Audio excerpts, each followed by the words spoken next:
अस्सलाम वालेकुम dear students, आज का जो हमारा टॉपिक है वो है फास्फोरस साइकिल। डियर स्टूडेंट्स, आप जानते हो कि जो बायोजियोकेमिकल साइकिल्स होते हैं वो दो तरह के होते हैं, एक गैसियस साइकिल्स और दूसरा सेडिमेंट्री साइकिल्स। तो गैसियस साइकिल्स में हमने देखा कि उनका जो मेन रिजर्वायर होता है डेट इज़ एटमॉस्फेयर, और उसमें से हमने देखा था कार्बन साइकिल और नाइट्रोजन साइकिल। जहाँ तक सेडिमेंट्री साइकिल्स की बात है तो उसमें हमने देखा कि उनके जो मेन जो रिजर्वायर होता है डेट इज़ लिथोस्फीयर और सेडिमेंट्स। तो उन्हीं सेडिमेंट्री साइकिल्स में हम आज डिस्कस करेंगे फास्फोरस साइकिल। तो जहाँ तक फास्फोरस की बात है, हम जानते हैं कि फास्फोरस एक इम्पॉर्टेंट एलिमेंट है लिविंग ऑर्गेनिजम्स के लिए। हमारी बॉडी के अंदर जो मेन बायोमॉलिक्यूल्स है, जैसे डीएनए होता है, डीऑक्सीराइबोस न्यूक्लिक एसिड, आरएनए है, राइबोस न्यूक्लिक एसिड, एटीपी है, एडेनोसिन ट्राइफॉस्फेट, या टीथ है या बोन्स है, तो इनके अंदर एक इम्पॉर्टेंट कॉन्स्टिट्यूएंट है फास्फोरस। यानी इनका एक इम्पॉर्टेंट केमिकल कॉन्स्टिट्यूएंट होता है फास्फोरस। यानी phosphorus present in these important biomolecules as well as in the teeth and bones of our bodies. तो जहाँ तक फास्फोरस साइकिल की बात है, हम जानते हैं it is a biogeochemical cycle which involve the movement of phosphorus between lithosphere यानी रॉक्स एंड सॉइल, हाइड्रोस्फीयर यानी वाटर, एंड लिविंग ऑर्गेनिजम्स यानी बायोस्फीयर। सो जो phosphorus cycle है, it can be defined as a biogeochemical cycle which involves the movement of phosphorus between rocks, soil, water and living organism.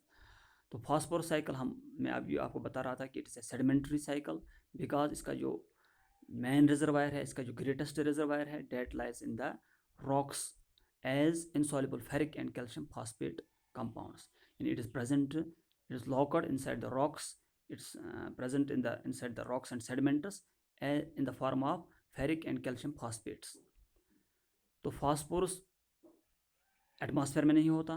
सो जो atmosphere it has no role और no any significant role in the phosphorus cycle. It plays no role in the phosphorus cycle. So atmospheric component is lacking in the phosphorus cycle. So phosphorus cycle is completed only in lithosphere, hydrosphere and biosphere. तो atmosphere का इसमें कोई role नहीं है। तो जहाँ तक phosphorus cycle की बात है, इसको हम स्टडी कर सकते हैं in the different steps. Number first is weathering. तो हमने अभी बताया कि जो फास्फोरस होता है it is present, it is locked inside the in different compounds inside the rocks and sediments. From rocks and sediments in the earth's crust, it is, we can say, unlocked. वहाँ से it is released by means of a process that is known as weathering. तो weathering actually एक ऐसी process है which where the rocks are broken down, or it's the process of breaking down of rocks by different agents. So these agents जो होते हैं which are helpful in the breakdown of rocks, they may be biotic agents as microorganisms, or they may be physical agents like lightning etc, or they may be chemical agents like chemicals etc. तो इस तरह से जब weathering of rocks होती हैं तो phosphorus is released in the form of phosphate ions and that is added to the soil. Similarly, from the soil, it is washed away by means of rain into the water. So in this way, the phosphorus gets deposited, or we can say phosphate ions are mixed with soil as well as it forms a solution in the water. तो पानी और ज़मीन के अंदर जब ये चला जाता है in the form of phosphate ions, from here the second step starts, that is uptake by plants. तो plants जो होते हैं they take phosphate ions from soil.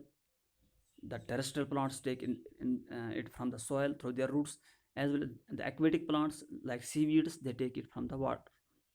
इस तरह से it goes into the tissues of plants and forms different biomolecules in the plants.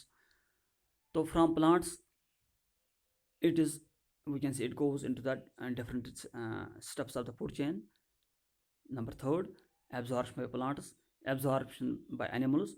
तो जब plants के अंदर ही चला जाता है in their tissues, so when the plants are eaten by animals, so phosphorus is transferred to the animals and their tissues. From animals, जब दूसरे यानी from animals it then enters into the food chain, यानी animals से फिर ये transfer होता है to different steps of the food chain. उसके बाद क्या होता है कि जब यानी उसके बाद एक और स्टेप होता है डेट इज डिकम्पोजिशन। जब प्लांट्स और एनिमल्स डाई होते हैं, जो माइक्रो ऑर्गेनिज्म होते हैं these microorganisms they decompose the dead bodies of plants and animals. Mostly जो phosphatizing bacteria होते हैं, they release this phosphorus as they convert this organic phosphorus present in the dead bodies of plants and animals back into the inorganic phosphorus, which in turns back into the soil and water. Similarly, अगर हम देखें जो ये plant animals होते हैं, जो इनके excreta होते हैं, that urine etc., that also contains phosphorus. In this way the phosphorus is added into the soil. और जो सी बर्ड्स होते हैं, सी बर्ड्स का जो excreta होता है, that is known as guano. तो उस guano में भी very much important, we can say it is very much high concentration of phosphorus होता है. That is also deposited on the land. These seabirds they deposit it on the land. In this way the phosphorus goes back into the soil and water. तो उसके बाद जो soil और water के अंदर जब ये phosphorus होता है, from the soil it can be taken back by the plants or it end up in the sediments. यानी soil और water के अंदर ये फिर lock होता है inside the sediments and rocks. इस तरह से ये फिर उनके जो इसका जो मेन रिजर्वायर है रॉक्स या लिथोस्फीयर उसमें चला जाता है. उसके बाद फिर से वेदरिंग ऑफ रॉक्स होती है, तो उससे फिर ये फास्फोरस रिलीज होता है from these rocks and the cycle starts once again. Generally जो ये फास्फोरस होता है या फास्फोरस साइकिल जो होता है it is a slow cycle, because जब ये रॉक्स के अंदर चला जाता है या when it gets locked into the rocks तो उसमें भी बहुत ज़्यादा टाइम लगता है. और सिमिलरली जो अनलॉकिंग या उसके बाद जो वेदरिंग ऑफ रॉक्स होती है वो भी एक स्लो प्रोसेस है. तो we can say that it is a slow cycle, or we can say that phosphorus cycle is a slow cycle.